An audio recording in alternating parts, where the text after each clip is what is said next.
So here I finally saw the blunder and then I fixed it, guys. I'm sorry that you had to go through all that. For first lip option, I went with this flesh toned nude pinkish color and I really like it. I think it suits the eyes perfectly. Let me know what you guys think.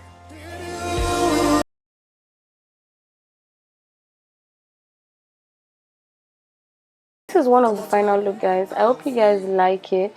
Let me know what you think. Shout out to Ola of Fabulous Hairdo for helping me style the hair. I think it looks fabulous. She looks beautiful. Let me know what you guys think. Don't forget to follow me on Instagram, Snapchat, Twitter.